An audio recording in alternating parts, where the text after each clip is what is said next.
Hi, I'm Dr. Molly with Your Goals Physical Therapy, and I'm going to go over how you stretch your hamstrings and your calves with your foam roller.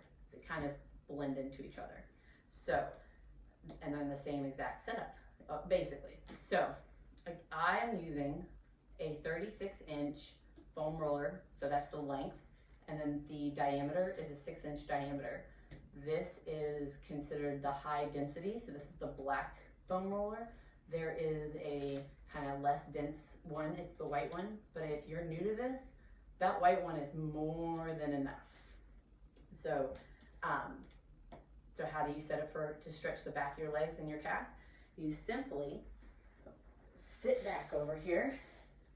So I'm going to sit on this foam roller with my legs straight, and I'm just going to go back and forth. Back and forth.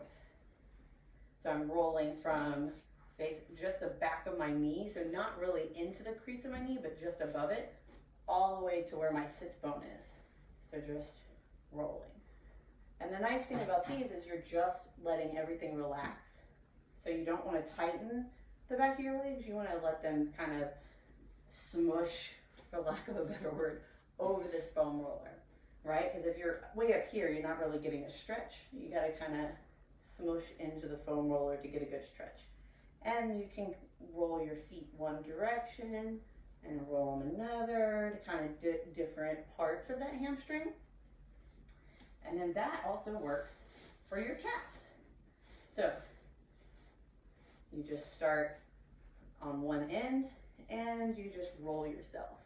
So this is where upper body strength gets in, right? Because you're just lifting yourself up, nice and easy, just relaxing. And again, not necessarily over the joint or like where the bend is in your knee, just below that, and then just to where it's kind of like more ankle tendony, right? You don't need to go all the way down to the bone.